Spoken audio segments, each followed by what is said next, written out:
Синска. Из тех, кому я... Коллеги, предлагаю начать. Добрый день. Замечательный день сегодня. Мы хоть и с опозданием, наверное, на 2 месяца, но в силу объективных причин мы проводим этот семинар в таком формате. Обычно мы его делали очно, но я думаю, благодаря вот этому заочному онлайн-формату нам удастся, чтобы нас послушали и приняли участие и начальники управления образования, потому что не всегда они могут выехать на очный семинар на 3 дня. Поэтому я думаю, что мы сегодня в течение 1 дня продуктивно, плодотворно поработаем. К нам подключатся из студии в КРИРО и из студии в Министерстве коллеги из надзорных органов, расскажут о нововведениях, которые есть в этом году, в первую очередь связанные с противодействием коронавирусной инфекции. Хочу сказать, что для нас отправная точка пока на сегодняшний день это все равно наступление 3-го этапа снятия ограничений. Мы находимся еще на 1-м этапе, но надеемся, что к 1 июля, о чем было озвучено и на федеральных каналах, и на федеральных правительственных источниках, что с 1 июля это будет отправная точка для начала летней оздоровительной кампании в субъектах Российской Федерации. Я вчера общался с коллегами в других регионах, в том числе в тех регионах, куда традиционно ездили отдыхать наши дети. Это Ростовская область, Краснодарский край. В Ростовской области принято решение по начале оздоровительной кампании со 2 июля, потому что мы все знаем, что 1 июля это официальный выходной, да, связанный с голосованием по поправкам в Конституцию. Если, дай бог, удастся в республике тоже перейти на 3-й этап, мы, наверное, тоже пойдем по этому пути. 1-2 июля это начало летней оздоровительной кампании. В связи с выходом методических рекомендаций, которые вы все видели по поводу профилактики коронавирусной инфекции и работе летних лагерей с этими условиями, было принято решение, и сегодня, наверное, выйдет приказ министерства об увеличении стоимости затрат из республиканского бюджета в связи с как раз выполнением требований Роспотребнадзора на 50 рублей по всем типам лагерей. То есть вы знаете наш приказ министерский о том, что если до этого приказа было 1200, да, средняя стоимость затрат на стационарные лагеря, в прошлом году, напомню, что было 937, то также на 50 рублей увеличивается софинансирование на лагеря с дневным пребыванием с 2-разовым и 3-разовым на 50 рублей в день. То есть приказ в ближайшее время тоже до вас будет доведен. Кроме того, хочу, наверное, еще раз напомнить, что по состоянию на вчерашний день в реестре оздоровительных организаций, вы знаете, что в этом году реестр введен только мы, министерство, да, вы представляете сведения, учредители представляют сведения. На сегодняшний день 43 организации находятся в реестре. С момента подачи документов хочу сказать, что 69 получили отказ. То есть, коллеги, мы очень жестко и очень в соответствии с требованиями нового законодательства смотрим эти документы, потому что этот реестр будет проверяться всеми надзорными органами, в том числе и прокуратурой. Поэтому, коллеги, очень внимательно уже в 3-й, 4-й раз повторяю о необходимости соблюдения всех требований к ведению реестра. То есть, в первую очередь, это нотариально заверенные копии и уставов. И в уставе обязательный вид деятельности – это организация отдыха и оздоровления. Сегодня у нас порядка 40 документов ушло в надзорные органы для проверки тех сведений, которые вы нам предоставили после того, как мы получаем положительный ответ, а это, как правило, в течение 3-4 дней, издается приказ министерства о включении либо об отказе в реестр оздоровительных организаций. Также мы, пользуясь случаем, ждем получения положительных заключений Роспотребнадзора у нас у нашего оператора, да, у регионального республиканского центра детства и туризма. На следующей неделе предполагается, что 23-го вместе с министром, вместе с надзорными органами мы поедем смотреть наши базы, которые стационарно находятся в подведомстве Министерства образования. На 23-м мы также планируем выехать и самолично посмотреть готовность лагерей к отдыху. Ну, вкратце, наверное, все для вводного. Думаю, что коллеги из надзорных органов подробно остановятся на тех требованиях, которые есть. Они, не сказать, что сильно ужесточились, просто, конечно, очень много связано с требованиями Роспотребнадзора. Мы готовим изменения к проекту указа о повышенной готовности номер 16 до указа главы о том, что с какого периода мы начнем летнюю оздоровительную кампанию. Потому что в этом году полномочия по старту летней кампании полностью лежат на оперативном штабе противодействию коронавирусу. То есть оперативный штаб возглавляемый в Рио главой. Кроме того, напомню, что 3 или 4 основных этапа для открытия лагеря на территории муниципального образования. Первое – это решение оперативного штаба, то есть указ главы о начале летней оздоровительной кампании. Второе – это санитарно-эпидемиологическое заключение у каждого лагеря. Третье – это внесение записи в реестр организаций летнего отдыха и оздоровления, которые вы подаете к нам, и мы размещаем на сайте. И четвертое, уже о конкретном лагере, это решение межведомственной комиссии, которая есть у вас на муниципалитете. Напомню, коллеги, я многим из вас уже говорил о том, что вот раньше были у нас координационные советы по организации круглогодичного отдыха и оздоровления. С вступлением 336 федерального закона мы на территории Республики Коми упразднили координационный совет и утвердили указом главы межведомственную комиссию. Она изменилась, в нее вошли представители всех надзорных органов. Кто-то из органов исполнительной власти республики оттуда вышел, но вы все, да, ну, как правило, заместители по социальным вопросам, либо заместители, которые курируют летний отдых и оздоровление, вошли в состав вот республиканской межведомственной комиссии. Такие же документы, такая же комиссия должна быть создана актом высшего должностного лица муниципального района на территории муниципалитета. И вот уже решением межведомственной комиссии вы конкретно даете разрешение работе лагерей на территории вашего муниципального образования. Коллеги, у меня для начала все. Готов, если есть вопросы, ответить оперативно, либо подключить коллег к ответам.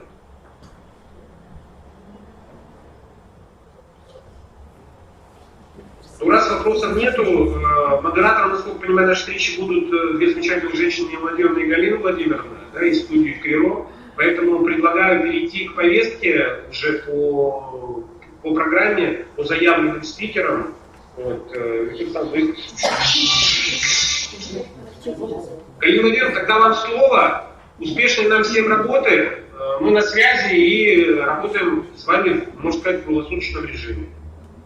Спасибо, Максим Алексеевич. Добрый день, уважаемые коллеги. Коми Республиканский институт развития и образования, Республиканский центр детей и молодежи приветствует муниципальное образование нашей республики. Уважаемые коллеги, мы в течение 2 часов будем проводить столь значимый семинар, который посвящен вопросам организации детского отдыха как безопасного пространства для детей нашей республики.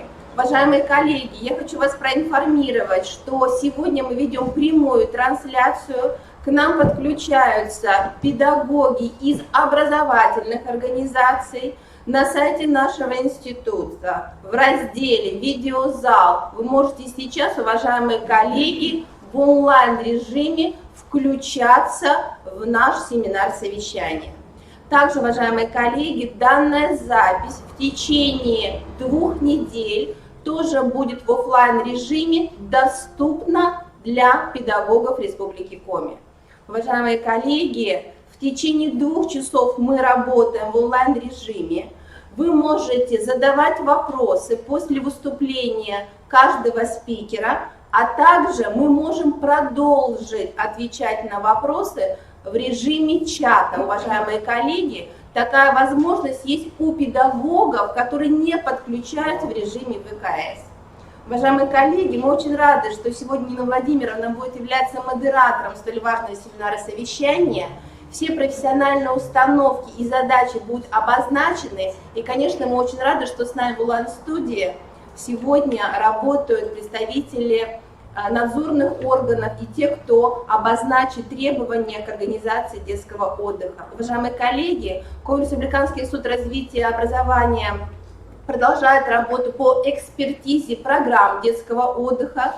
На сегодняшний день через Республиканский экспертный совет уже прошло более 45 программ. Это очень важно, уважаемые коллеги, что количество программ качественных, оно увеличивается. И сегодня мы понимаем, что содержание программы, конечно, оно направлено прежде всего на формирование новых компетенций у наших обучающихся. И только благодаря нашим педагогам это будет возможно. Уважаемые коллеги, я желаю вам удачной работы. Режим я обозначила. И, конечно, я очень надеюсь, что в этот период столь важный мы все готовы к осознанию новых задач и требований, которые еще раз сегодня будут озвучены. Коллеги, удачной работы! Спасибо, Галина Владимировна.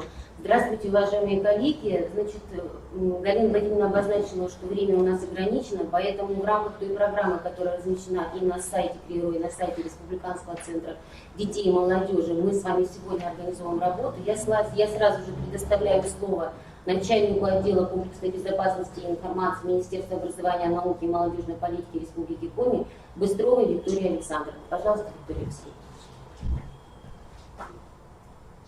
Уважаемые коллеги, добрый день. В Республике Коми работа по подготовке к летней оздоровительной кампании у нас идет в плановом режиме, и всегда мы организуем это своевременно. И хотелось бы обозначить ряд некоторых приоритетов и ряд вопросов, которые у нас возникают именно в рамках летней оздоровительной кампании 2020 года. У нас, безусловно, реализуются мероприятия по таким основным направлениям, как выполнение требований пожарной безопасности, обеспечение антитеррористической защищенности объектов отдыха и оздоровления детей и их противокриминальной защиты, соблюдение требований к организованной перевозке детей и перевозкам детей общественным регулярным транспортом, соблюдение гигиенических требований и требований санитарно-эпидемиологической безопасности. И в 2020 году мы планировали открыть достаточно значительное количество организаций отдыха и оздоровления детей. Вместе с тем, на данный момент, на сегодняшний день, мы можем говорить только о 40 организациях, которые включили в реестр объектов отдыха и оздоровления детей, расположенных на территории Республики Коми. Министерство образования, безусловно, приказом довело до вас основные требования по подготовке и по оценке готовности всех объектов отдыха и оздоровления детей в этом году.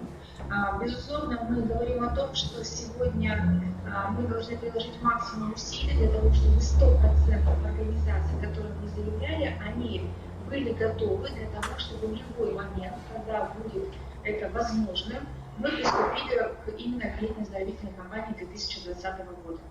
На данный момент у нас есть нюансы, которые влияют на нашу с вами плановую работу, как на подготовку, так и на открытие объектов отдыха и оздоровления детей. Безусловно, свои коррективы внесли риски распространения ковид, и решение об открытии и функционировании организации отдыха и оздоровления детей уже не так, как в прошлом и позапрошлом году у нас будет принимать не межведомственная комиссия по организации отдыха и оздоровления детей, а оперативный штаб на уровне Республики Коми. Вместе с тем, хотела бы отметить, что приказом министерства был установлен срок до 1 июня, когда мы с вами должны быть в плановом режиме подойти уже к пониманию на уровне республики, насколько мы готовы к летней оздоровительной кампании 2020 года. К сожалению, следует констатировать, что даже по состоянию на сегодня, на 15 июня, у нас, к сожалению, отсутствует информация от 4 из 20 муниципальных органов управления образования. На данный момент министерство не понимает по организации летнего отдыха и оздоровления детей в Уктыле, в Прилукском районе, в Троицко-Печорском районе и Уссыльевском районе. По информации, представленной от муниципальных органов управления образованием, по состоянию на 1 июня полностью готовы к летней оздоровительной кампании. Муниципальные организации отдыха и оздоровления детей расположены на территории таких муниципальных образований, как Сыктывкар, Воркута, Усинск, Инта, Печора и Сахалинский район. По остальным муниципальным организациям отдыха и оздоровления детей, расположенных на территориях Ухта, Ижевский, Княжпавловский, Аркеловский, Сосногорск, Цисарский, Усть-Вымский, Усть-Коломский, Ударский, Кайгородский, еще завершаются работы по приведению объектов отдыха и оздоровления детей в нормативное состояние и получению положительных заключений органов Роспотребнадзора в отношении отдельных объектов. По состоянию, опять же, на сегодняшнее число, получены отчетные документы, акты готовности детских оздоровительных организаций от руководителей 4 государственных учреждений. Это Республиканский центр экологического образования, школа-интернат номер 3, гимназия искусств и детского дома имени Католикова, который традиционно выезжает в Межаду. Министерством проведена достаточно большая работа, но вместе с тем мы на данный момент не можем говорить в масштабах всей республики, насколько мы готовы или не готовы. На заседании межведомственной комиссии на прошлой неделе была озвучена информация, что во второй половине июня у нас планируется очередное заседание межведомственной комиссии по обеспечению безопасности в местах отдыха и оздоровления детей, на котором мы должны принять решение о готовности всех объектов отдыха и оздоровления летней кампании 2020 года. На данный момент мы дату этой межведомственной комиссии планировать не можем, потому что не получили от вас информацию.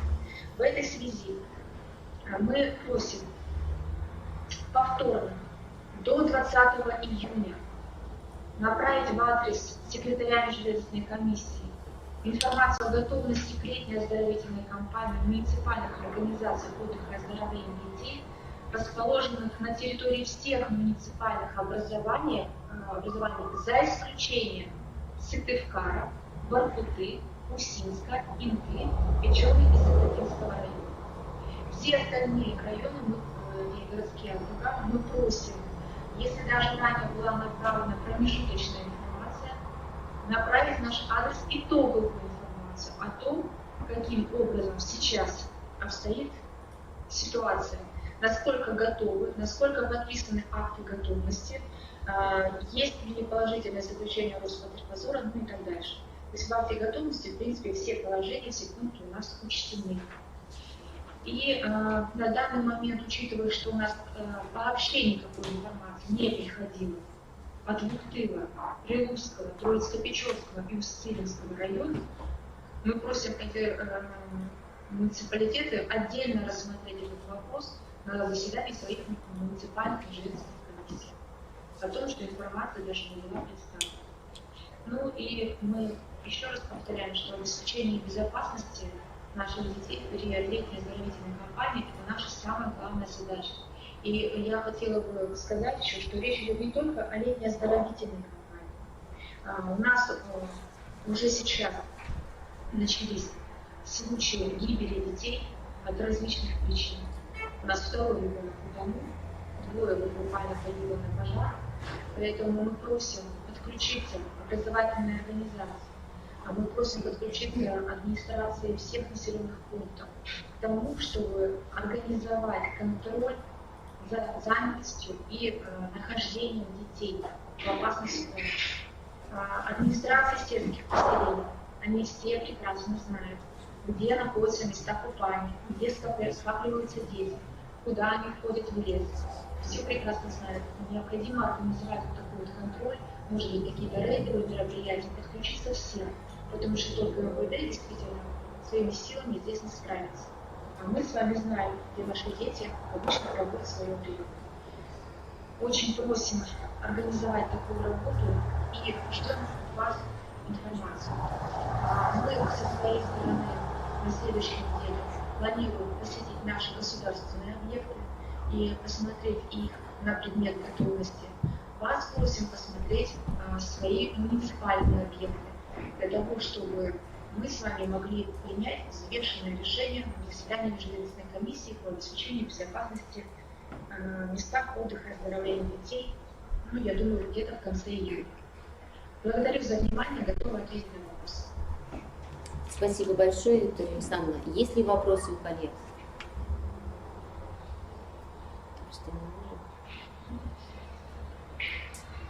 Если вопросов нет, то Нина Владимировна, Все, спасибо большое. предлагаю вам подключиться. Спасибо. Сейчас мои коллеги придут.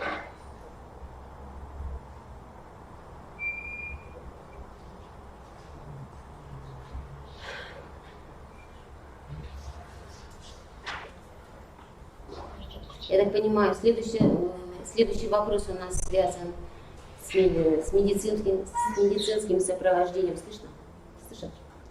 Следующий вопрос связан с медицинским сопровождением линии оздоровительной кампании 2020 года. И слово предоставляется Гальчевской Ольге Александровне, заместителю начальника управления, начальнику отдела организации медицинской помощи матерям, детям санаторно-курортного лечения Министерства здравоохранения Республики Татарстан. Не слышно, да? Не слышно. Да, вас не слышно, наверное, включите. Пока включаете Коллеги не слышат. Вы хотите, пожалуйста, все следующий вопрос не представить. номер телефона, в любой ситуации нестандартной, да, еще раз говорю, специалисты, которые в любой ситуации звонят на круглосуточный номер или на телефон министра, или на мой телефон, или информируют о каких-либо ситуациях. Спасибо. Все, спасибо, Виктория Александровна. Уважаемые коллеги, мы продолжаем с вами работать по программе. Следующий вопрос у нас о медицинском сопровождении летней оздоровительной кампании. И слово предоставляется Гальчевской Ольге Александровне. Ольга Александровна, прошу, заместитель начальника управления, начальник отдела организации медицинской помощи матерям, детям санаторно-курортного лечения Министерства здравоохранения Республики Коми. Добрый день, уважаемые коллеги. Как сказал, по медицинскому сопровождению у нас изменения внесены только методическими рекомендациями по организации работы, организации отдыха детей и их оздоровления в условиях сохранения рисков. А остальные все нормативно-правовые акты мы продолжаем работу, как и в прошлые года. В целях реализации прав детей Республики Коми на оздоровление на Министерство здравоохранения и руководителей медицинских организаций возложено оказание организационно-методической помощи по медицинскому обеспечению летней оздоровительной кампании. В рамках ведомственного приказа руководители организовывают и обеспечивают отбор детей и оформление медицинской документации при направлении детей в санаторно-курортное и оздоровительное учреждение с учетом наличия показаний и противопоказаний. Проведение медицинского обследования детей, выезжающих в оздоровительное учреждение, выдачу справок об отсутствии контактов с инфекционными больными по месту жительства, а также консультативно-диагностическую и медицинскую помощь находящимся в детских оздоровительных лагерях на обслуживаемой территории и их госпитализацию при наличии показаний. Медицинская помощь в детских оздоровительных лагерях оказывается медицинскими работниками в соответствии с штатным расписанием. Преимущественно это врачи и педиатры, медицинские сестры и фельдшера лечебно-профилактических учреждений подведомственных министерств. Медицинское обеспечение оздоровительных лагерей с дневным пребыванием в каникулярное время осуществляется фельдшерами или медицинскими сестрами, штатными работниками медицинских организаций. Укомплектованность детских оздоровительных лагерей медицинскими кадрами относится к полномочиям руководителей оздоровительных учреждений. В то же время Министерство здравоохранения принимает максимальные меры по содействию в укомплектованности медицинскими кадрами детских оздоровительных лагерей. Так, неоднократно были разосланы информационные письма, предоставленные Министерством образования Республики Коми во все подведомственные медицинские организации с целью того, чтобы медики, изъявившие желание работать в детских оздоровительных лагерях, могли либо спланировать свои отпуска, либо еще как-то принять участие в этой оздоровительной кампании. Тем не менее, вопрос укомплектованности детских оздоровительных лагерей стоит очень остро. Сейчас одно из требований – это обязательное наличие врача в детском оздоровительном лагере. Но на сегодняшний момент нехватка врачей-педиатров в Республике Коми составляет более 50%. В связи с чем Министерство здравоохранения заставить или как-то подействовать на медицинских работников участвовать в детской оздоровительной кампании не имеет возможности. Следующее, что бы я хотела сказать, это то, что сейчас предпринято министерством в отношении, способствовало, чтобы открытию детских оздоровительных лагерей. Во все медицинские организации разосланы методические рекомендации, основываясь на которых должна быть организована медицинская помощь. Все санитарно-эпидемиологические требования. В настоящее время в соответствии с этими методическими требованиями Министерством разрабатывается порядок маршрутизации детей совместно с представителями Роспотребнадзора в случае выявления подозрения на COVID-19 как у ребенка, так и у взрослых, кто будет работать в детских оздоровительных лагерях. При утверждении данного порядка он будет разослан непосредственно в курирующее министерство и будет доведен до сведения также руководителей всех медицинских организаций.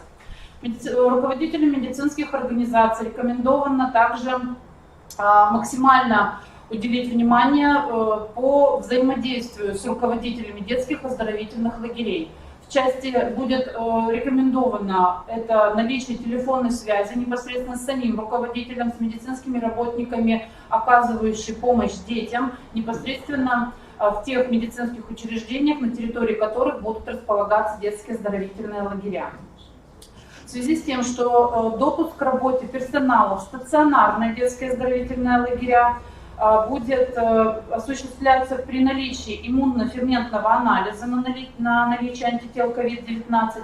Министерство в адрес медицинских организаций, проводящих предварительные медицинские осмотры граждан, устраивающих на работу в оздоровительной организации, было подготовлено и направлено информационное письмо для обеспечения своевременной закупки данных тест-систем, имеющих государственную регистрацию в Российской Федерации, и включение данного вида обследований в перечень необходимых обследований для трудоустройства на работу. Также информация о медицинских организациях, где будет проводиться данное тестирование, также будет доведена до Министерства образования. Таким образом, основные задачи, которые сейчас перед собой ставит Министерство здравоохранения для открытия детской оздоровительной кампании, это подготовка нормативно-правового акта по маршрутизации детей, сопровождающих в случае ОРВИ и подозрения на COVID-19, направление детей на оздоровление при учете качественного отбора детей, не имеющих медицинских противопоказаний, с качественным сбором эпиданамнеза и подтверждающее отсутствие контакта с больным COVID-19, и также продолжить межведомственное взаимодействие по оказанию содействия руководителям детских оздоровительных учреждений на территории республики в обеспечении квалифицированными медицинскими кадрами. В принципе, у меня все, готова ответить на вопросы. Спасибо большое, Ольга Александровна. Уважаемые коллеги, к Министерству здравоохранения есть ли вопросы в связи с нынешней ситуацией, в связи с тем, что сейчас происходит? Возможно, при открытии какой-то механизм, какой-то порядок, понимание организации работы. Вот сейчас вы можете задать вопрос. Возможно, не сразу получите ответ, но во всяком случае у Министерства здравоохранения будет понимание того, что требуется сегодня. Возможно, какие дополнительные методические рекомендации необходимо дать поликлиникам по организации выхода из состояния особого положения и к выезду в лагеря, в детские оздоровительные организации. Доброе утро. Мы хотим задать вопрос по поводу оценки эффективности оздоровления. Дело в том, что в методических рекомендациях при оценке эффективности есть такой параметр, как спирометрия обязательно.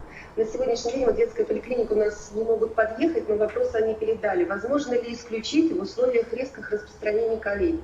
Спасибо. Спасибо. Хорошо, я сейчас не готова на это ответить, но мы рассмотрим данный ваш вопрос и проинформируем тогда Марата Кутусовича. Спасибо за вопрос. Уважаемые коллеги, есть вопросы еще?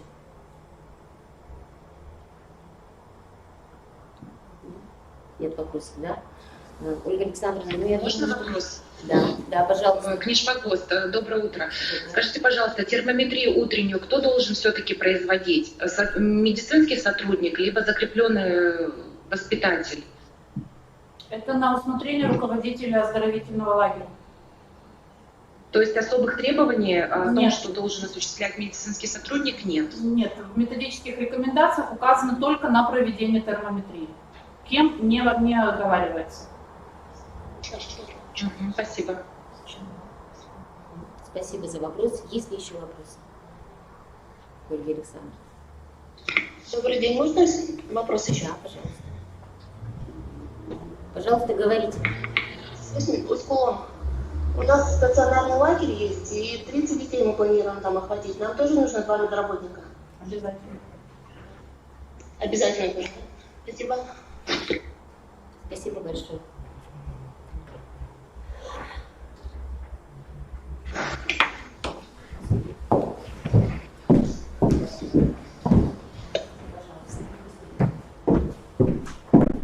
Переключите нас, пожалуйста.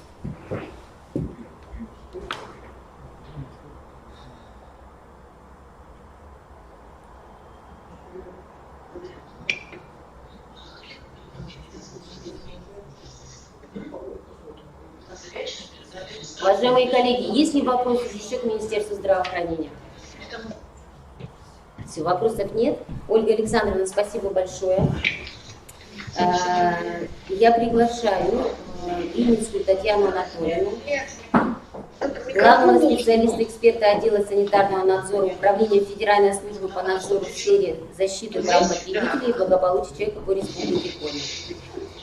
Ну что, Татьяна Анатольевна. Добрый день, уважаемые коллеги. Добрый день, Виктория Александровна. Ну, что надо сказать, что в этот достаточно сложный этап открытие лагерей будет проводиться в соответствии с рекомендациями, которые вышли 25 мая, и я надеюсь, что во всех муниципалитетах и учреждениях отдыха и здоровья детей они есть. Остановлюсь на самых главных этапах по открытию. Максим Алексеевич уже сказал, что открытие лагерей может проводиться только на 3-м этапе. Напомню, что мы на сегодня находимся на 1-м этапе. Завершение или продолжение 1-го этапа будет принимать оперативный штаб под руководством нашего главы республики. Поэтому, как только наступит 3-й этап, так и будут открываться лагеря. По этапам, на 1-м этапе не открывается образовательное учреждение, на 2-м этапе открывается отдельное образовательное учреждение, и только на 3-м открывается летнее оздоровительное учреждение. По открытию.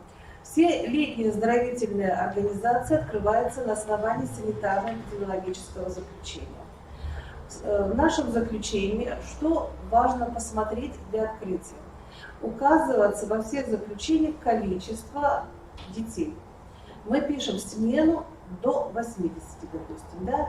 81 – это уже нарушение наших требований. Если 81, то это уже наказуемо административными наказаниями. Важно посмотреть адреса, которые указаны в санитарно-эпидемиологическом заключении.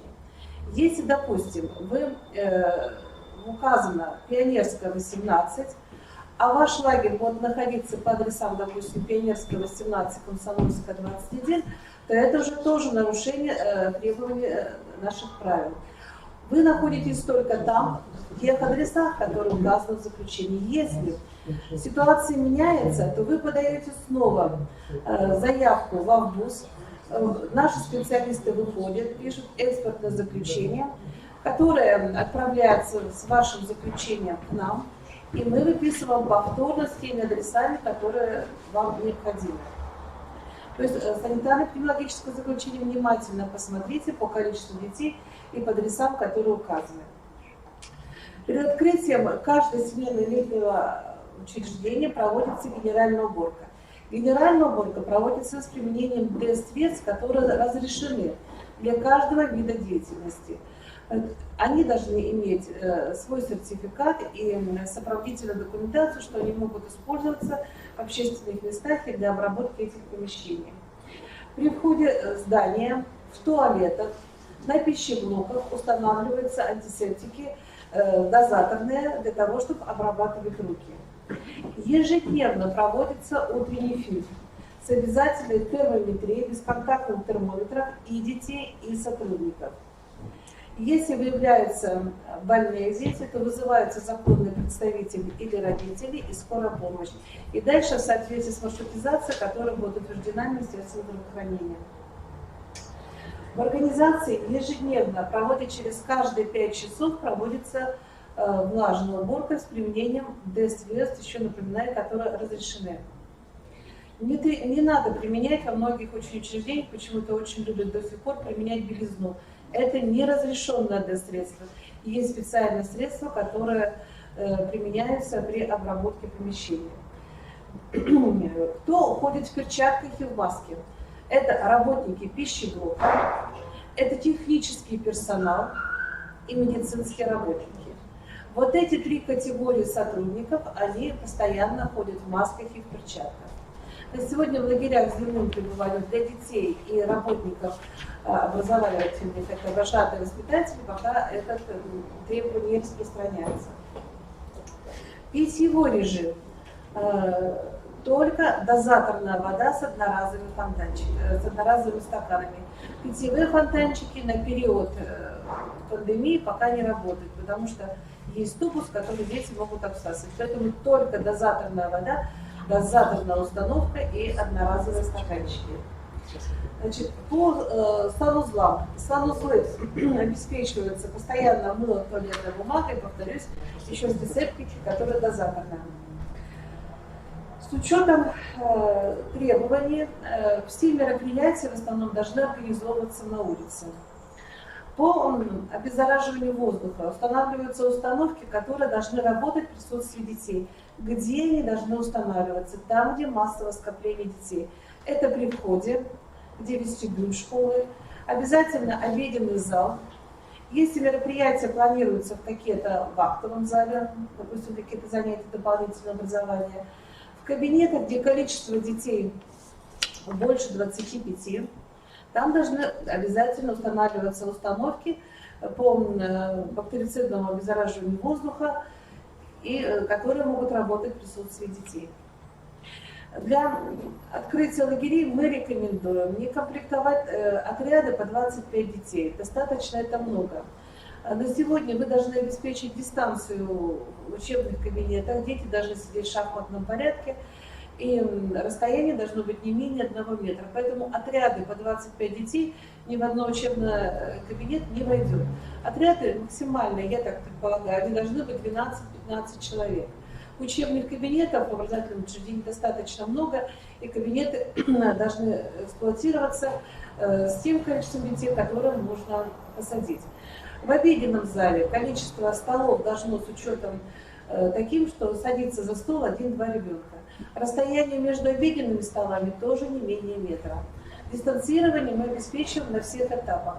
На этапах детей, дети, когда заходят в летнее учреждение, на втором этапе, когда они расходятся по отрядным помещениям, на третьем этапе, когда они обедают или завтракают. Все должно быть дистанцировано. Открытие осуществляется по стационарным учреждениям. Их у нас 9, но тем не менее требования очень схожи и с лагерями с дневными пребываниями. Одномоментный заезд всех работников и детей. Исключается прием на работу лиц старше 65 лет и совместительство запрещено на этот период. Все сотрудники должны быть местные, с проживанием, с пропиской местной. Никаких заезжих специалистов на этот период не может быть. Многие вопросы были, когда приглашаются специалисты из других регионов, на этапе нашем запрещено категорически. Допуск к работе всех сотрудников стационарных лагерей допускается после исследования на наличие антител, и срок дается не более чем за 72 часа до заезда. И если срок более, то эти анализы не принимаются. На сегодня, до 24 июня, нам дано поручение Управления Роспотребнадзора, где мы будем рассматривать еще возможность, вариант исследования на ПЦР-диагностику на наличие ковида среди сотрудников, которые будут в лагерях с дневным пребыванием. Но пока эта ситуация держится под контролем и решается вопрос в зависимости от ситуации в регионе. Но такая вероятность и возможность есть. Дети заезжают в один день, все, больше тех, кто не успели заехать, лагерь стационарный не принимается. Наполняемость стационарного лагеря не более чем 50% от того, что заявлено было вам, и то, что указано в санэпидзаключении. Если указано 250 детей в смену, то значит это вот 125 детей в смену. Уменьшается сразу пополам. На каждого ребенка при заезде должны быть документы о состоянии здоровья. Это сведения о прививках, о перенесенном заболевании. И причем должно быть четко указано, что отсутствовал контакт с ковид-больными. Все участвующие в приеме детей должны быть в масках и в перчатках. Утренний фильтр проводится с обязательной термометрией среди детей, но тут обязательно в стационарном лагере это делают медицинские работники, которые и определяют, и принимают решения. В период утреннего фильтра исключается скопление, только один отряд и только без контакта. Дистанционное измерение температуры тела 2 раза в день, утром и вечером. Все, причем записи в стационарном лагере, они должны вноситься в специальные журналы, которые хранятся на медицинском пункте. В случае выявления маршрутизации в соответствии той, которая будет принята в соответствии Министерства здравоохранения приказом. На весь период должно быть обязательно в стационарном лагере не менее 2 специалистов. Я еще раз повторю, это доктор и средний медицинский работник. Без этих 2 специалистов стационарный лагерь не работает. Дистанцирование на всех периодах. Если в лагерях с дневным пребыванием мы решаем 1 метр, то при организации сна детей в стационарном лагере расстояние дистанции должна быть не менее 1,5 метра. Питание по графику. График разрабатывается, смотрит все, чтобы дистанционно обеспечить дистанцию детей во время питания, обеспечить дистанцию при посадке детей. Возможно, даже организация питания, так как детей будет немного, квартально. Уборка с дезинфекцией с теми средствами, которые допускаются. Мыло, туалетная бумага. И проводятся занятия кружкового интереса в основном на улице. Не в домах творчества, а в основном организация, все мероприятия на улице. По работе столовой. В санитарных правилах и рекомендациях написано, что на территорию оздоровительного учреждения не допускается заезд транспорта. Вот. На сегодня управлению мы решаем вопрос по разрешению заезда автотранспорта на лагеря с дневным пребыванием и оставить требования по запрещению заезда автотранспорта с пищевыми продуктами для стационарных лагерей.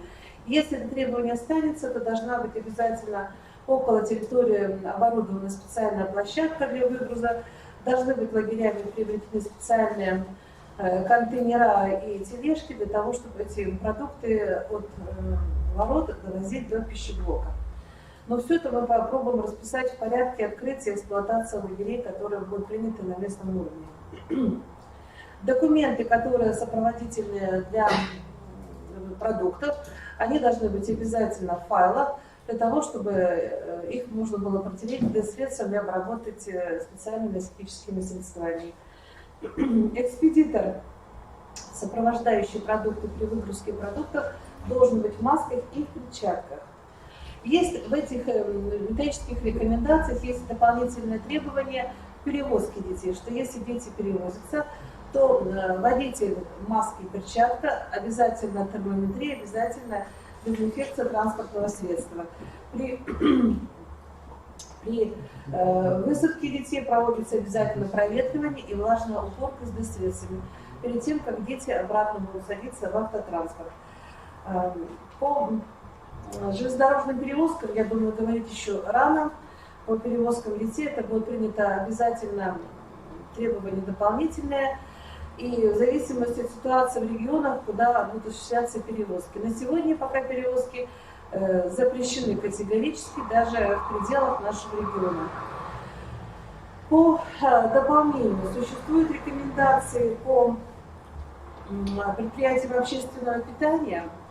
В этих рекомендациях указано, что, еще повторюсь, что должна быть посадка не более чем 1-2 человека, на расстоянии столы устанавливаются на расстоянии 1 метра.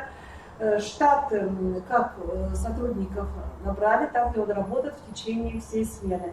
Обязательно термометрия, как всех сотрудников, как всех детей. Все это вносится у сотрудников пищеблока в журнал здоровья. Работа обязательно в масках и в перчатках, обязательно наличие кожных антисептиков.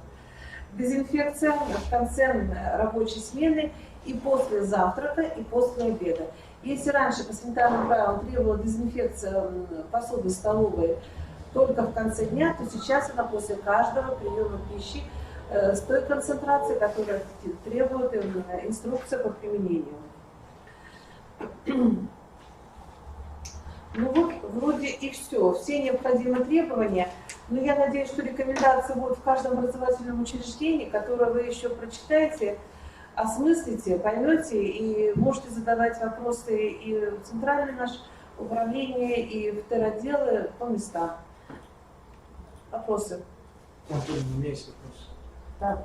Смотрите, вы сказали одномоментный заезд работников и детей. У нас Да. есть категория работников, которые на 1-2 дня раньше заезжают. Это допустимо? Они заезжают с целью подготовить? Да, да. Я думаю, что это допустимо. Такие сотрудники, которые будут готовить Третий же помещение. Так. Но имеется в виду то, что вот заехали дети, заехал основной персонал, все, ворота закрыты, и больше никого не принимают. Хорошо. Второй вопрос. Вот это ограничение в 50%, оно распространяется на лагерь в целом или на каждый корпус в частности? В целом на лагерь. То есть я могу заселить, там, грубо говоря, 4 корпуса заселить, 4 пустые, 4 пустые Но места. в этих 4 корпусах, которые заселить, вы должны обеспечить дистанцию 1,5 метра. Спасибо. Уважаемые коллеги, вопросы к Татьяне Анатольевне есть? Татьяна Анатольевна, мне вот пока коллеги думают, прислали на телефон вопросы. Нужна ли отметка в медицинской справке об отсутствии контакта с ковид-больным для детей в лагерях с дневным пребыванием?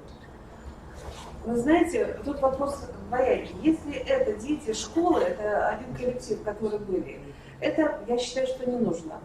Но обычно, традиционно мы требуем справку о состоянии здоровья для сборных детей. Это обычно спортивная школа, где дети собираются из разных микрорайонов. Там справка должна быть от поликлиники о состоянии здоровья, о прививке, об анамнезе. И там обязательно, я думаю, что будет не только справка об отсутствии контакта, а и справка об отсутствии контакта с ковид-больным. Правильно говорю? Да, правильно.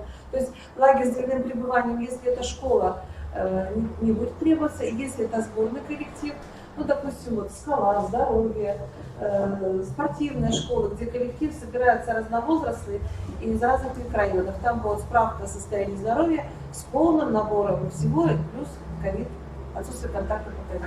Да. Мы исследуем вопрос, если такая отметка нужна, то за сколько дней до поступления ребенка? Обычно за 3 суток. За 3 суток. Спасибо. Уважаемые коллеги, вопросы еще есть к Татьяне Анатольевне? Я думаю, что вопросов много, да, и я думаю, что вы еще будете задавать. В чате вы можете писать вопросы, это представители, которые напрямую не участвуют, и вопросы, которые будут к организации, мы их направим, вам ответы тоже получите. Татьяна Анатольевна, спасибо большое. Спасибо большое за выступление. И я приглашаю к выступлению Муравьева Михаила Вячеславовича, заместителя начальника управления, начальника отдела государственного пожарного надзора и профилактической работы управления надзорной деятельности и профилактической работы Главного управления МЧС России по Республике Коми, организация деятельности администрации детских оздоровительных организаций при подготовке объектов в ходе их эксплуатации в период проведения смен. Пожалуйста, Михаил Вячеславович. Добрый день всем участникам совещания. Мы встречаемся традиционно каждый год в рамках подготовки к летнему оздоровлению детей. Наверное, не скажу вам ничего нового, но попытаюсь разъяснить те вопросы, которые актуальны ежегодно и стоят у нас на повестке дня. Начну немножко с теории.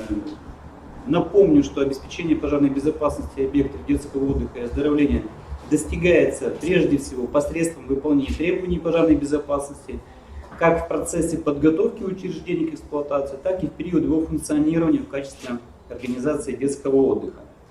Все мы знаем, что требования пожарной безопасности – это специальные условия социального и технического характера, которые устанавливаются законодательством Российской Федерации, нормативными документами и уполномоченным государственным органом. Опять же, что относится к нормативным правовым актам?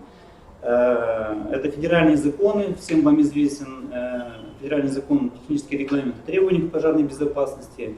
Что касается иных нормативных правовых актов, это прежде всего правила противопожарного режима в Российской Федерации, которые утверждены постановлением правительства Российской Федерации номер 390. К нормативным документам по пожарной безопасности относятся национальные стандарты и своды правил. Их достаточное количество, я на всех останавливаться не буду. Все они в рамках подготовки к проверке и тех проверок, которые мы осуществляем в рамках надзорных полномочий, анализируются, и в случае отсутствия тех или иных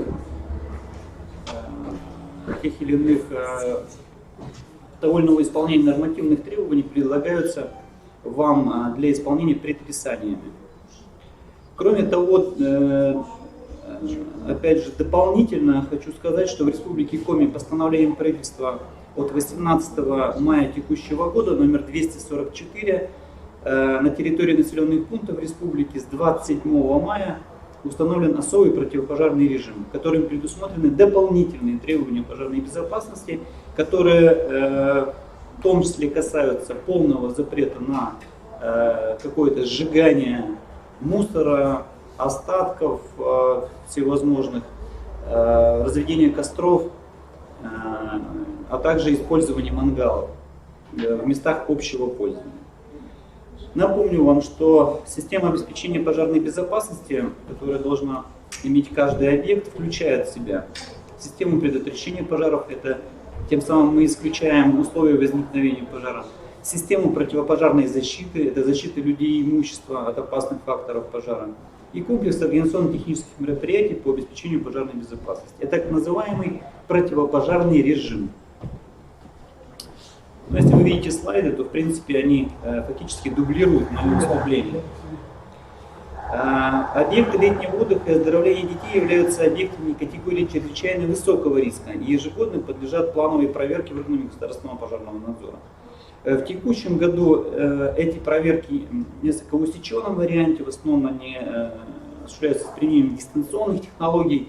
Тем не менее, мы на сегодня ожидаем поручения правительства Российской Федерации о проведении выездных внеплановых проверок, поэтому в любом случае мы как минимум стационарные лагеря посетим. Еще раз, если такая проверка была исключена из плана плановых проверок в соответствии с постановлением правительства номер 438. Тем не менее, мы все 464 организации отдыха и оздоровления детей взяли на контроль. Конечно, в этом плане серьезно взаимодействуем с Министерством образования Республики Коми. Потихонечку мы с начала года уже провели 60 проверок противопожарного состояния объектов отдыха и оздоровления.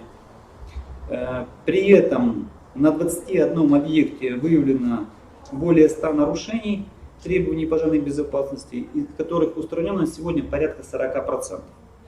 Основными нарушениями требований пожарной безопасности на объектах являются содержание в неудовлетворительном состоянии эвакуационных путей и эвакуационных выходов. Таких нарушений мы выявили на 9 объектах. Неисправность систем автоматической пожарной сигнализации, также на 9 объектах мы выявляем такие нарушения. Неудовлетворительное состояние электрооборудования и электросетей на 2 объектах, неисправная система оповещения и управления эвакуацией людей при пожаре. Тем не менее, хотелось бы еще раз остановиться более подробно на организации противопожарного режима на объекте до начала тех смен, которые планируются в текущем году. Первое – это приказами определить порядок обеспечивания электрооборудования по окончании рабочего дня и в случае пожара, проведение временных огневых работ, порядок осмотра и закрытия помещений после окончания работы, а также действия работников при обнаружении пожара, порядок и прохождение противопожарного инструктажа и пожарно-технического минимума, а также в любом случае, как во время подготовки, до функционирования в полном объеме лагеря, так и во время его функционирования в обязательном порядке назначить лицо, ответственное за обеспечение пожарной безопасности и в том числе за проведение противопожарного инструктажа и занятий по пожтехмию. Второе – это провести ревизию имеющихся первичных средств пожаротушения, а также осмотр состояния и содержания путей эвакуации. Обеспечить здание для летнего отдыха телефонной связи, устройством для подачи сигнала тревоги при пожаре. Переработать либо актуализировать инструкции о мерах пожарной безопасности и привести ее в соответствие с требованиями, установленными разделом 18 правил противопожарного режима. Актуализировать инструкции о порядке действий обслуживающего персонала на случай возникновения пожаров в дневное и ночное время. С учетом кадрового потенциала назначить лиц, ответственных за пожарную безопасность по тем зданиям, в данном случае мы имеем в виду спальные корпуса, которые будут функционировать на территории лагеря. Актуализировать инструкцию о действиях персонала, как я уже сказал, с обязательной отработкой в последующем, именно практической отработкой действий персонала как в дневное, так и в ночное время. Что касается режима курения, мы уже неоднократно говорили, что на территории оздоровительного лагеря курение в соответствии с законодательством запрещено. Тем не менее, мы все знаем, что и среди обслуживающего персонала и технических работников зачастую есть люди курящие. Для того, чтобы не было вот этой партизанщины, как обычно у нас, когда появляются запреты, люди начинают где-то там втихушку в каком-нибудь кабинете устраивать так называемые курилки. Прошу вас в этом плане строго определить порядок курения за пределами образовать учреждения летнего отдыха. Это в обязательном порядке. Следующее, это на объекте летнего отдыха, подверженном угрозе природных пожаров, требуется разработать порядок эвакуации людей с территории при возникновении угрозы перехода природного пожара на объект отдыха. В том числе предусмотреть и варианты экстренной эвакуации в случае осложнения обстановки пожара. В процессе эксплуатации зданий необходимо обеспечить постоянный контроль работоспособности систем противопожарной защиты, а это автоматический установок, пожарная сигнализация, система оповещения о пожаре, первичных средств пожаротушения, а также телефонной связи. В обязательном порядке обеспечить контроль за состоянием путей эвакуации эвакуационных выходов. На объекте с ночным пребыванием людей организовать круглосуточное дежурство обслуживающего персонала, обеспечить наличие инструкции о порядке их действий, обеспечить их электрическими фонарями, не менее одного фонаря на каждого дежурного, средствами индивидуальной защиты органов дыхания и зрения человека, также не менее одного средства на каждого дежурного. Организовать ежедневную передачу подразделения пожарной охраны, в районе выезда которого находится объект с ночным пребыванием людей, информации о количестве людей, находящихся на объекте. Я еще раз повторяю, ежедневно. Проведение практических тренировок по эвакуации людей, осуществляющих свою деятельность на объекте, также проводится как в начале заезда, в начале каждой смены без исключения. Кроме того, рекомендуем учреждения организовать деятельность добровольной пожарной команды. Как в принципе у нас ежегодно, традиционно это все дело организуется.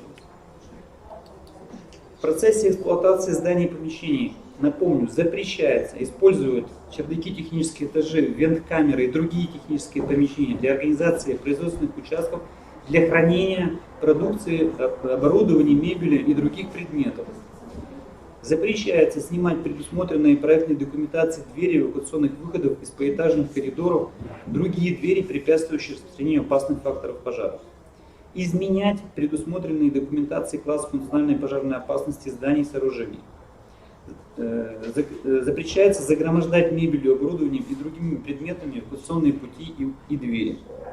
Категорически запрещено размещать детей в мансардных помещениях деревянных зданий и зданий из других горючих материалов, допускать размещение более 50 детей в таких зданиях. Но кроме того, в обязательном порядке контролировать, чтобы из зданий, где размещаются дети, было как минимум 2 эвакуационных выхода. Обращаю внимание также на соблюдение правил эксплуатации электросетей, электрооборудования и электроприборов. Запрещено оставлять их без без присмотра включенными в электрическую сеть. Применять нестандартные электроприборы, электрические провода с повреждениями. Я хочу напомнить, что мы ежегодно при проведении летних оздоровительных смен фиксируем случаи короткого замыкания в электросетях, а также использование приборов, скажем, для борьбы с насекомыми, фумигаторами, которые оставляют без присмотра включенными в электрическую сеть, когда они с течением долгой эксплуатации оплавляются и происходит их пламенное горение. Кроме того, обращаем внимание на эксплуатацию электрических сушилок для одежды и обуви детей.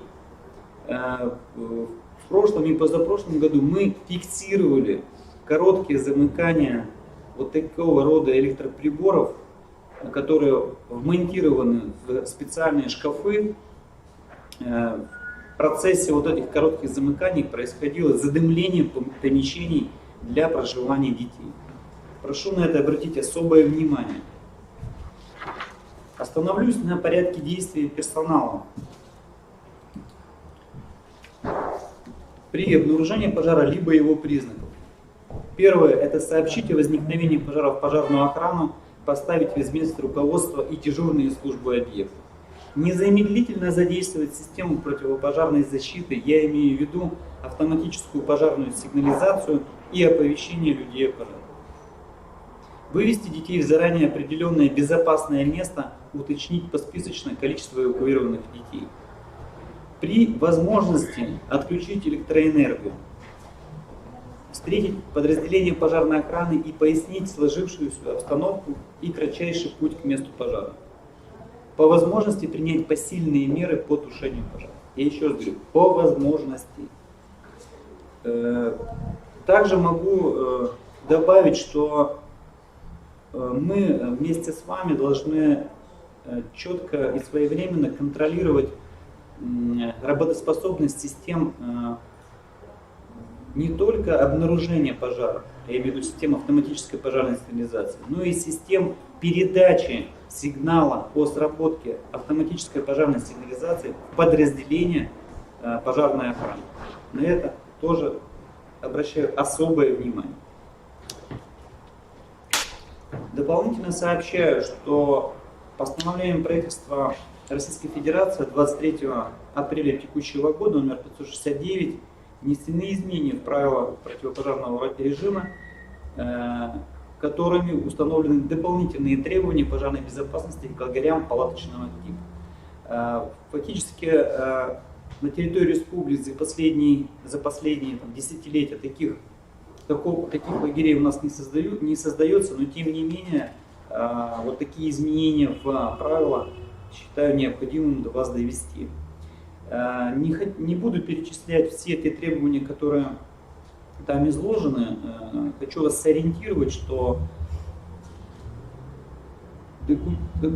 данный нормативный документ размещен на сайте Главного управления МЧС России по Республике Коми в разделе «Профилактическая работа и надзорная деятельность».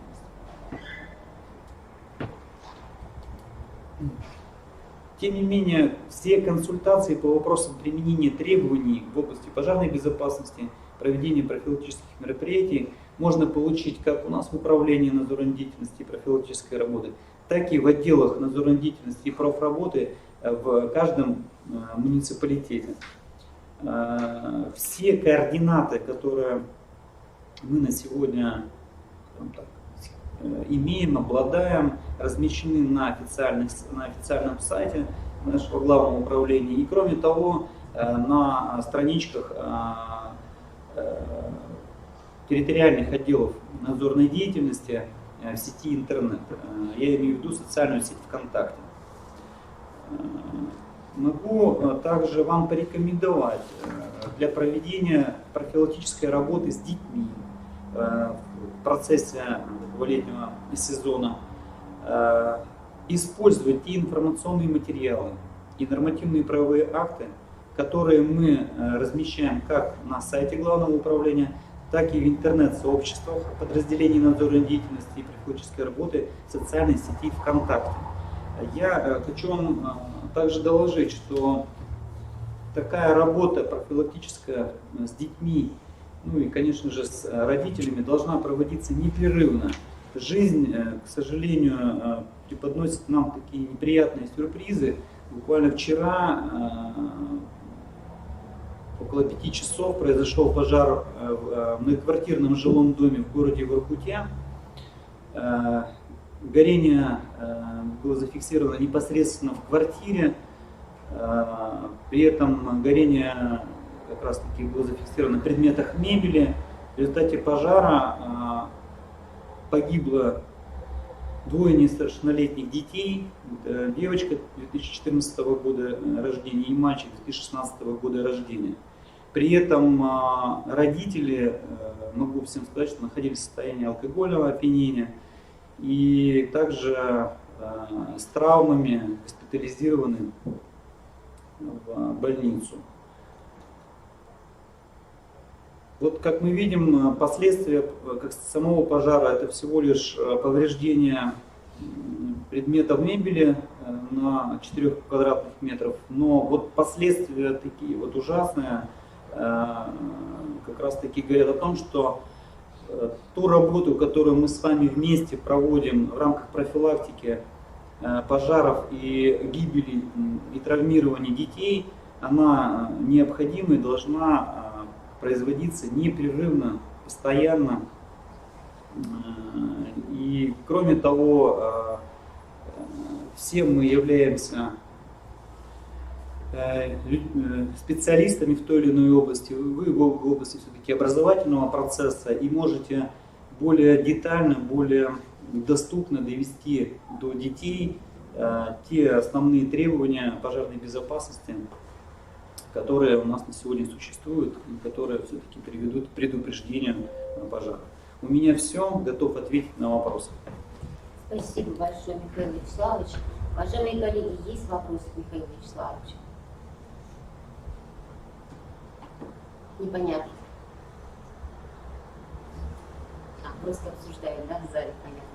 Так, уважаемые коллеги, вопросов нет, Михаил Вячеславович. Михаил Вячеславович, спасибо. Я думаю, что мы с вами будем бдительны, пожарная безопасность прежде всего, и надеемся на совместное сотрудничество, потому что именно когда образовательная организация совместно с МЧС проводит управление МЧС проводит мероприятия, у нас получается качественнее и интереснее. Спасибо большое. Ну что, уважаемые коллеги, продолжаем наше совещание. Я приглашаю Владислава Владимировича Батер, начальника отдела по профилактике терроризма и проведению эвакуационных мероприятий Комитета Республики Коми гражданской обороны и чрезвычайных ситуаций. Вопрос организации антитеррористической безопасности в детских оздоровительных организациях. Пожалуйста. Спасибо большое. Уважаемые коллеги, очень кратко доведу до вас информацию, касающуюся меня. Попрошу внимания, вы уже устали. Внимание ваше рассеянное. Значит, коллеги, в прошлом году правительство Российской Федерации планировало разработать требования этической отчетности для как раз категории летних оздоровительных организаций. И на настоящий момент этот проект остался проектом, поэтому делаем вывод, что пользуемся только той нормативной базой, которая у нас с вами это делать позволяет. Итак, учитывая, что основная масса летних образовательных организаций, ну, лагерей будет организована на образовательных организациях, то воспользуемся порядком работы руководства и персонала объекта, которые отражены в постановлении правительства 1006 этической отчетности объектов образования. Итак, внимание. Слайды, если видно, то можно на них обращать внимание.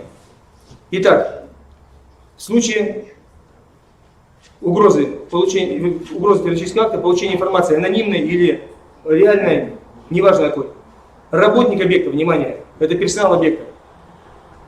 Первое. Незамедлительно сообщает указанную информацию должностному лицу, осуществляющему руководство непосредственной деятельности, то есть, грубо говоря, директору, руководителю и тому подобное. А второе, он следует указаниям, полученным от руководителя организации. Никуда он не звонит, никаким силовым методом он не звонит. Это делает руководитель. Я чуть позже остановлюсь. И еще раз. работник объекта, персонал объекта в случае угрозы теракта или получения анонимной информации сообщает эту информацию незамедлительно, любым способом руководителю объекта. После этого действует по его указанию. Далее. Что делает руководитель объекта при получении информации, в том числе анонимной, об угрозе совершения теракта или его совершения? Незамедлительно информирует с помощью любых доступных средств связи территориальный орган ФСБ, территориальный орган Росгвардии, территориальный орган внутренних дел, представитель Министерства по делам чрезвычайной ситуации, МЧС, а также орган организации, являющийся правообладателем объекта территории, высшие и вышестоящие органы организации, то есть управление образования в данном случае. Что он при этом сообщает? Я говорю про руководителя. Свою фамилию, имя, отчество, занимаемую должность, наименование объекта или территории, его точный адрес, количество находящихся на объекте территории людей, дату и время обнаружения угрозы или получения этой информации, в том числе анонимной, совершения теракта или его угрозы, да? Наиболее полное и точное описание угрозы совершения теракта и другие значимые сведения. Само собой записывает фамилию, имя, отчество человека, который принимал эту информацию. Далее, что делает руководитель? После того, как сообщил данную информацию, или в этом процессе, когда он сообщает, подготовленные лица объекта осуществляют оповещение работников и иных лиц, находящихся на объекте или территории, об угрозе совершения теракта. Для этого есть, многие образовательные организации уже оснащены специальным оборудованием. Далее, организует безопасную, беспрепятственную эвакуацию людей, находящихся на объекте, усиливает охрану и контроль пропускного внутриобъектового режима, а также прекращает доступ граждан и транспортных средств на его территорию и организует беспрепятственный доступ на объект, территорию оперативных служб, грубо говоря, силовой блок. Вот основные моменты, касающиеся персонала, вот основные моменты, касающиеся руководителя. Далее, коллеги, особенности. Значит, не надо думать, что времени на это все не хватит. Мы говорим об угрозе. Мы уже столкнулись с вами, да, во многих муниципальных образованиях с анонимным информированием. Далее, времени на все хватает. Не забывайте, что Республика Коми, я уже не первый раз об этом говорю, пока находится в пилотном проекте система 112, поэтому некоторые вопросы можно решить сообщением по телефону 112. Там есть определенный алгоритм действий, который, в принципе, приведет силовой блок к определенному порядку действий своих относительно вас. И последнее. Как вы понимаете, что те мероприятия, о которых я только что сказал, они некоторым образом отличаются от эвакуации при пожаре. Поэтому тренировка персонала для того, чтобы, что было сейчас сказано, осуществить необходимо. С первого раза у вас это не получится качественно, нормально, и, возможно, будут проблемы и с потерей людей, и с, дестабилизацией обстановки на объекте. Поэтому все начальники управления образования, кто присутствует сейчас в студиях, как правило, входят в состав муниципальных антитеррористических комиссий. Вы прекрасно знаете те тренировки, которые проводились и в этом году должны были проводиться, участие муниципальных образований проведены. Часть муниципальных образований это не сделала по причине ситуации эпидемиологической, но проведут. Мой вам совет, прежде чем начать функционирование детских лагерей, если такая ситуация будет определена руководством республики, подготовить администрацию в этой области, снабдить телефонными номерами, обеспечить нормальную связь, бдительность, внимание, более ничего. Коллеги, готовы ответить на вопросы? Владислав Владимирович, спасибо. Уважаемые коллеги, я думаю, что общее мнение я выражу, да, то есть на сегодня любой руководитель, который проводит мероприятие, в общем-то, он, как правило, плановые проводит инструктажи, насколько я знаю, да, и помимо инструктажей отрабатывает индивидуально с ответственными за те или иные мероприятия, поэтому я надеюсь на наше сотрудничество, чтобы у нас будет все благополучно. Спасибо большое, Владислав Владимирович. Ну что, уважаемые коллеги, немного нам с вами осталось, вы уж потерпите, еще соберитесь, да, еще два, три, скажем так, важных достаточно вопроса при организации летней оздоровительной кампании, они у нас в любом случае активны, нужны, и неплохо бы обновить сведения, скажем так, которые мы с вами имеем и обладаем информацией. И я приглашаю Ирину Алексеевну Хайрединову, старшего инспектора отдела организации деятельности участковых уполномоченных полиции подразделений по делам несовершеннолетних, Министерства внутренних дел по Республике Коми. Пожалуйста, Таисия Алексеевна. Всем добрый день. В своем выступлении мне бы хотелось коротко остановиться на некоторых значимых проблемах, выявленных в ходе осуществления мероприятий по обеспечению безопасности детей в период проведения летней оздоровительной кампании 2019 года и об основных задачах по организации отдыха и оздоровления подростков, состоящих на различных профилактических учетах в летний период 2020 года. На территории лагеря обязательно должна быть информация, содержащая номера телефонов и адреса соответствующих стационарных постов полиции, дежурной части. Если лагерь у нас располагается на территории Усть-Куломского района, это значит ОМВД России по Усть-Куломскому району. Если на территории Книжпогосского, это Книжпогосский район. То есть таким образом, телефоны должны находиться, соответствующая информация должна находиться.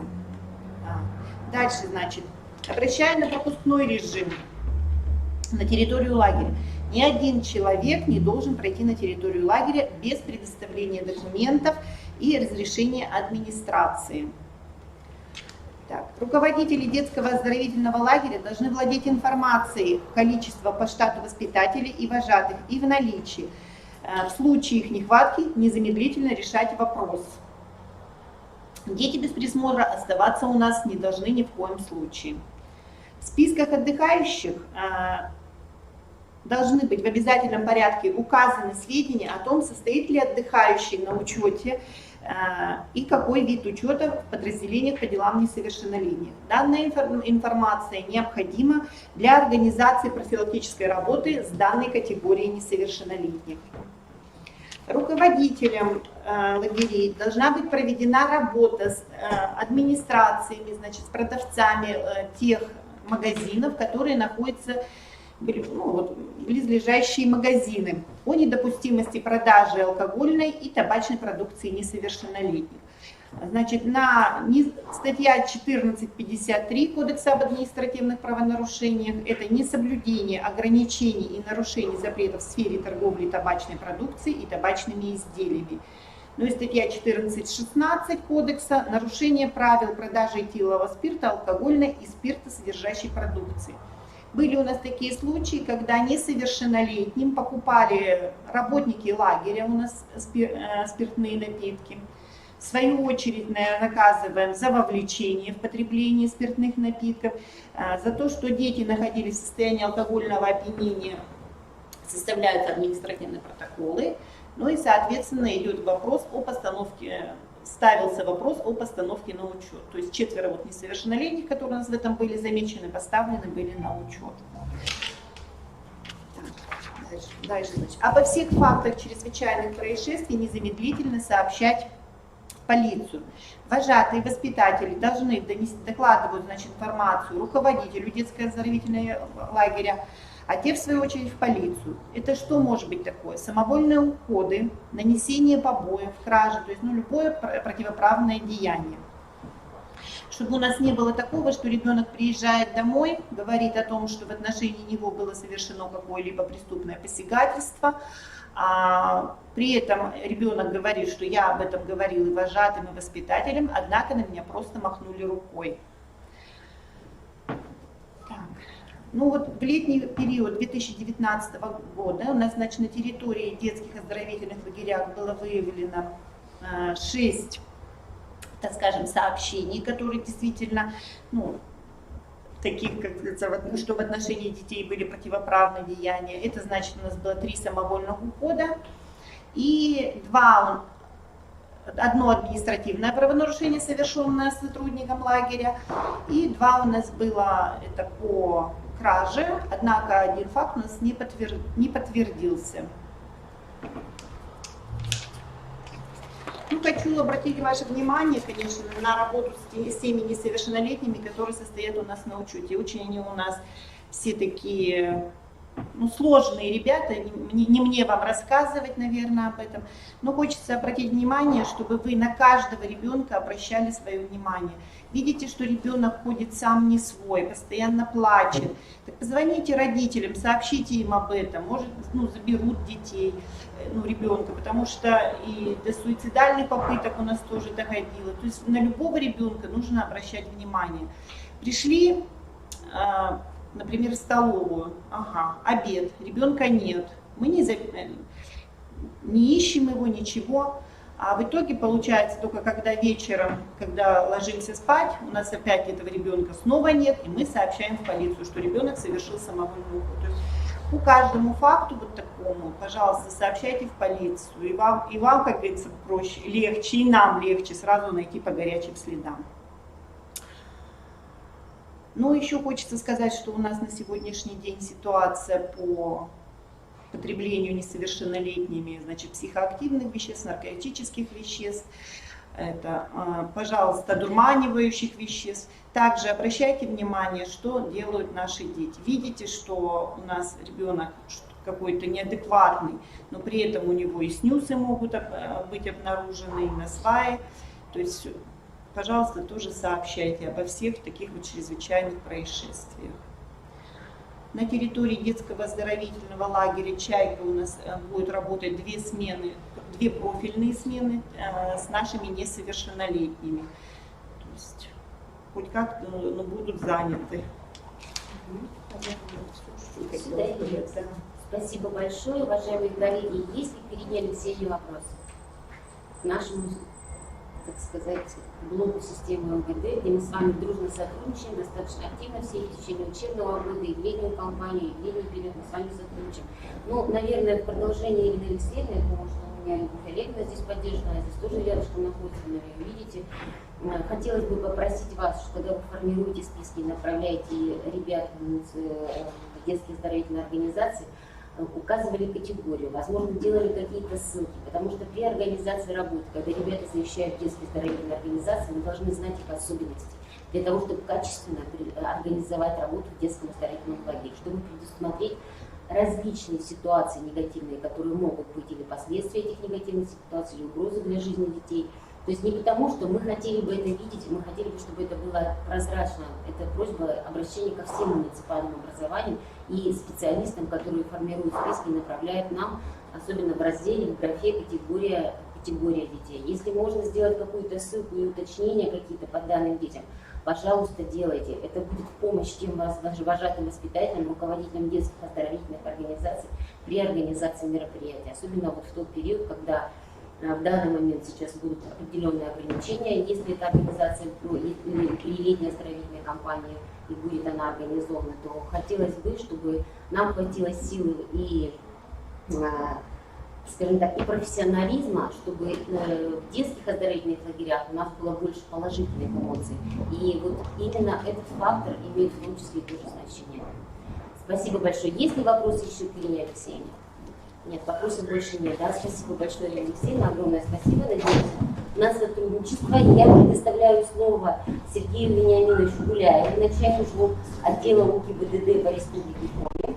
Вопрос у нас остается охрана общественного порядка и общественной безопасности при сопровождении организованной группы детей к местам отдыха и обратно автомобильным транспортом, автобусами. Ну, я сделала цель, да, вот у нас Татьяна Анатольевна ушла от факта, да, что мы будем с вами перепроезжать, перемещаться. Но в любом случае в детские оздоровительные организации мы с вами Республики Коми перемещаться будем. И я думаю, что Сергей Вениаминович, наверное, сделает акценты основные нам в помощь при организации работы. Пожалуйста. Добрый день, уважаемые участники совещания. В принципе, ничего нового в этом году по организации перевозки организованных групп детей нового не произошло. То есть то же самое правила действовали и в прошлом году. Как бы напомню их коротко, НПА это у нас правила дорожного движения, это правила организованной перевозки групп детей, утвержденное постановлением правительства 1177. Порядок подачи уведомлений об организованной перевозке групп детей автобусами, это приказ МВД России от 2016 года номер 941. И порядок осуществления сопровождения транспортных средств автомобилями ГИБДД, это приказ МВД России 2019 года номер 177. Могу единственное, что добавить касаемо нынешней ситуации, которая происходит у нас в мире. Как уже Татьяна Анатольевна здесь ранее озвучила, ваш адрес, наверное, уже всех довели. Это методические рекомендации по организации работы отдыха детей и оздоровления в условиях сохранения рисков распространения COVID-19, которые утверждены главным государственным санитарным врачом Российской Федерации 25 мая 2020 года. Главой 5 данных рекомендаций установлены требования к перевозке детей. Как уже говорилось, что производится дезинфекция автобуса, проводится предрейсовый осмотр водителей с обязательной термометрией бесконтактных термометров с оформлением результатов данной термометрии в путевом листе. Это особенно касается тех организаций перевозки, которые будут именно брать автобус по найму, то есть не своих. То есть нужно будет уже заранее предупреждать водителей при прохождении предрейсового медицинского осмотра, чтобы результаты этого осмотра телеметрии записывались в путевые листы.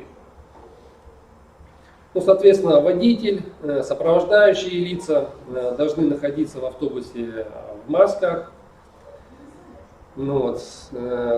иметь антисептики для обработки рук. Дети, соответственно, тоже должны перевозиться в средствах индивидуальной защиты. Ну и после перевозки, соответственно, транспортное средство должно проветриваться и проводиться важная уборка салона с применением дезинфекции. На что можно обратить внимание? Приказом МВД России 941 предусмотрена подача уведомления за 48 часов до начала перевозки междугородних сообщений и не позднее 24 часа до начала перевозки в городском либо пригородном сообщении. У меня есть к вам убедительная просьба. С учетом режима работы подразделений ГИБДД, это, как правило, с понедельника по пятницу, те уведомления, которые подаются, есть такие моменты в выходные дни, то есть в субботу и воскресенье, они остаются без рассмотрения. И, как правило, когда сотрудники приходят в понедельник уже на службу, перевозка уже произведена в выходные дни. То есть прошу вас, если у вас выпадает перевозка на выходные дни, либо праздничные дни, шлять подачу уведомления заранее. Как правило, сейчас все уведомления подаются у нас в электронном виде через сайт. Вот. На бумаге сейчас уже очень редко. Как правило, на бумажном носителе у нас передаются только заявки на организованное сопровождение перевозок именно с машинами ГИБДД. Напомню, что данные заявки подаются за 10 дней до начала планируемой перевозки. Хотел бы остановиться еще на таком моменте. Сейчас нами проводится работа по проверке и прохождению технического осмотра автобусами. Вот. Выявлены ряд, так сказать, образовательных учреждений, которые срок действия технического осмотра автобусов закончился. На сегодняшний день они не проходят. То есть цели прохождения отсутствуют. Хотел бы предупредить, что в соответствии с теми же правилами, то есть мы их проверяем, и если эти факты такие будут, соответственно, автобусы не будут допущены к организованной перевозке групп детей. Ну, соответствующими всеми привлечением к административной ответственности.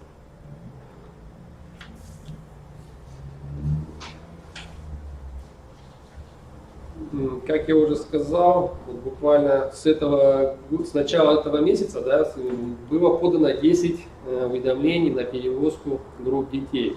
И вот буквально 12 июня при проверке заодно таких перевозок, здесь вот в Сытыркинском районе, были установлены факты нарушения перевозки групп детей, а именно, казалось бы, не такое серьезное нарушение, но количество заявленных детей оказалось в 2 раза больше, чем по списку. принципе, 1177 постановление правительства, то есть правила организованного, там ничего такого сложного нет. Все четко, доступно прописано. Чтобы вот не было, то есть впоследствии, то есть привлечения к административной ответственности, пожалуйста, выполняйте эти требования. Если по каким-либо моментам при подаче уведомления и перед началом именно организованной перевозки групп детей у вас что-то меняется, то документы оформляйте именно на момент именно поездки. Ничего страшного, если вы подали уведомление одно, а в ходе каких-то форс-мажорных обстоятельств у вас это изменилось, то обязательно у водителя, либо сопровождающего лица, должны быть именно документы на тот момент, именно на момент перевозки. В данном случае нарушений не будет. Если уже все-таки оставите те документы, которые подали в госавтоинспекцию, но что-то изменили, то это уже идет нарушение. Имейте это в виду, пожалуйста. Ну, вкратце как бы все. Если есть вопрос у района, пожалуйста, выслушаю, отвечу.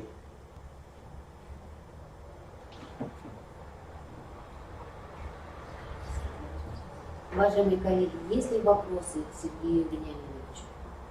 Ну, я понимаю, что мы с вами в течение учебного года, в общем-то, перемещаемся, схема практически отработана, да? Немножко только нам сейчас ковид добавит дополнительные требования, которые мы уже должны были вписаться в случае перевозки детей и отработать. Ну, я думаю, что если что-то будут какие-то дополнительные изменения, это, соответственно, наверное, на сайте где-то все будет размещаться. Да, конечно. Спасибо большое, Сергей Вениаминович. Спасибо. Ну, уважаемые коллеги, и последнее наше с вами выступление. Я приглашаю главного специалиста отдела дополнительного образования и летнего отдыха Министерства образования, науки и молодежной политики Республики Коми Росину Светлану Владимировну. Пожалуйста, Светлана Владимировна. Здравствуйте, уважаемые коллеги. Мы специально оставили время для того, чтобы вы могли задать все интересующие вас вопросы. В основном это по реестру детских лагерей.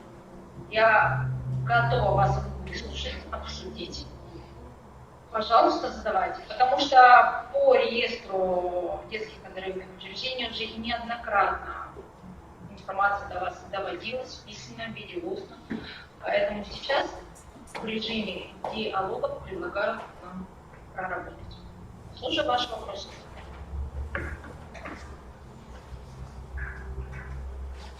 Я так понимаю, вопросов ни у кого нет, все понятно. У меня лежит много документов, и все пойдут в отказ. Ну, я так понимаю, потому что мне в мае все это набросали. В ужасном состоянии документы представлены, не заверенные, без видов деятельности, не подписанные таблицы. И, значит, мы тогда ждем того времени, когда я все это проработаю, к сентябрю вы все получите в основном отказы, и ни одно учреждение в республике у нас не будет тогда открываться. Я так понимаю, да, коллеги? Светлана Владимировна, добрый день. Нешпагов, сам руководитель администрации Коврин Михаил Валентинович. Вопрос. У меня управление образования отправляло документы, и мне отчитались о том, что все находится у вас. Вот я хочу услышать, есть ли у вас информация, что недоделано у Кнешпагоста? Да, ваши документы у меня на рассмотрение, до вашего района я еще не доходила. Замечания всех одинаковые в принципе, потому что вы предоставляете много лишних документов, не подписаны таблицы, уставы нотариально не заверены. Если конкретно по вашему району я должна входить в рабочий кабинет, посмотрите, вам после обеда готово в устном порядке прокомментировать. Контактный телефон, кто-то пускай выйдет ко мне, я скажу свои замечания. Все понятно, спасибо. Пожалуйста, еще коллеги. Очень много звонков уже поступает ко мне ежедневно в рабочем порядке. Вот сейчас у нас есть такая возможность вместе обсудить, чтобы я каждому отдельно ничего не проговаривала. Пожалуйста, задавайте вопросы. Мне еще раз основные замечания проговорить, как да, наверное, Светлана Владимировна, наверное, да, как-то вот, чтобы точка отсчета была, помогите им, пожалуйста. Так, значит, коллеги, очень много вы предоставляете первое, лишних документов. Что вы, но только не представляете. Штатное расписание, план земельного участка, санпин, заключение неизвестно чего он касается, дошкольных там, учреждений, общеобразовательных учреждений. Мы должны понимать, что мы работаем в отношении организации оздоровления отдыха. Соответственно, данный вид заключения мы предоставляем одно на организацию оздоровления отдыха, в данном случае либо дневным пребыванием, либо труда и отдыха. Это первое. Когда вы предоставляете копии, они должны быть заверены в своем учреждении. Нотариально мы заверяем только устав и изменения к уставу, если таковые нужны. Никаких иных документов предоставлять не надо. Все сведения, свидетельства в налоговом органе, проверки, ИНН вы предоставляете в виде сведений. Если вы внимательно заглянете в приказ Министерства образования 185П, там написано, что не документы, а сведения. Сведения отражаются в таблице. Excelская таблица, она является приложением к приказу 185П. Всем она была направлена в рабочем порядке. Вы ее заполняете, обязательно подписываете, ставите печать, потому что таблица идет не на фирменном бланке организации, она в пустом формате А4. Соответственно, должна быть подписана директором организации. В данном случае это общеобразовательная организация, потому что с дневным пребыванием учреждений ИЛТО не является самостоятельным юридическим лицом. Вторая, самая главная ошибка – это уставы. Кем заверяются? Значит, если заверяются уполномоченными лицами, необходимо предоставить копию документа, на основании чего это лицо может заверять эти документы. То есть это, как правило, распоряжение администрации. Не надо присылать мне выписку из законодательства о полномочиях органов местного самоуправления. У меня есть консультант плюс, спасибо, я загляну. Мне нужен документ на основании того, что Иванова, именно она уполномочена заверять этот документ. Если мы заверяем у нотариуса, то обязательно нотариально. Я понимаю ваши слова, ваши просьбы о том, что это платно. Я прекрасно понимаю, сама узнавала, сколько это стоит. Но сегодня это требование федерального законодательства. Устав вы представляете всего лишь один раз. Если у вас пришел отказ, то устав снова заверять не надо. Вы представляете дополнительные документы, изменения к уставу заверенные нотариально и, соответственно, новые сведения, уточненные сведения подписаны. Возникает вопрос, на какую дату ставить вот эти сведения. Я рекомендую ставить таким же числом, как идет исходящее письмо. Не может быть, что письмо идет от 1 июня, а реестр от 1 мая. Мы понимаем это, да, что должно быть примерно в одно время. Я допустить могу, что исходящее от 10 июня, а реестр на 1 июня, но никак не в разрыв месяц-полтора. Дальше документы. Уже неоднократно Максим Алексеевич проговаривал о том, что не нужно направлять вообще дополнительно в догонку кидать документы. Любой документ, приходя в Министерство образования, заводится в систему электронного документооборота. Сейчас в Уктылу обращаюсь. У меня у Уктыла в разброс, не знаю, штук 30 документов. И по каждому я должна отработать и написать отказ. Коллеги, если вы забыли что-то приложить, перезвоните в рабочем порядке. Как мы прорабатываем с многими муниципальными образованиями, мы решим этот вопрос. Но вы должны понять, что у вас много нет. И на всех просто физически нет сил в течение дня проговорить. Потому что вот Сыктывкар услышал все замечания, отработал слова благодарности Сыктывкару, они первые вошли в реестр. Из всех муниципальных образований сегодня только Сыктывкар. Второе будет это Бахмута. Все остальные, вот у меня 3 муниципалитета, это Капкирос, Прилузье, Кускулом, на отказ. Это то, что я просмотрела. Внешний покос я просмотрю сегодня. Уверена, что тоже там наверняка что-то есть и будет отказ. Вы поймите, что вот в таком виде документы представлять нельзя. Я не знаю, сколько раз еще нужно проговорить, на что обратить внимание, что непонятно, для того, чтобы нам сделать эту работу, хотя бы до 1 сентября внести все наши планы по 464 организациям поздравления. У меня все. Кто еще раз услышит вопросы, комментарии, замечания, предложения, может быть. Спасибо, Светлана Владимировна. Уважаемые коллеги,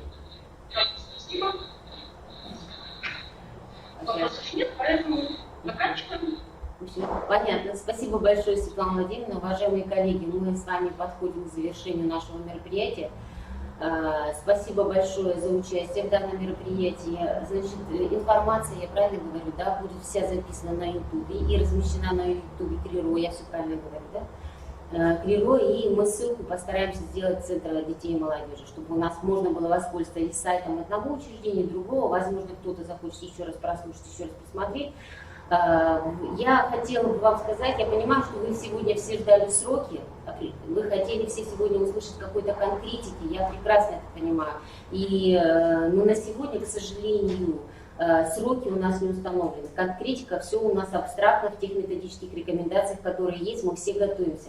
Я вас всех хочу попросить об одном. Просто будьте готовы и мобильны, как только будет принято решение, чтобы мы все с вами были готовы к ситуации, чтобы организовать отдых детей, чтобы они могли все-таки у нас с вами хотя бы отдохнуть на территории Республики Коми. Всем большое спасибо. Если вопросов больше нет, то всем удачи, всем удачной, хорошей летней кампании. Видите, можно вопрос? Да, пожалуйста. Маленький вопрос, не шпагост. А не подскажете, Татьяна Анатольевна есть еще или ушла уже? Нет, они все ушли, они выступили, так как все у нас ушли. условия, Спасибо. эти требования такие, что да, пришли, ушли.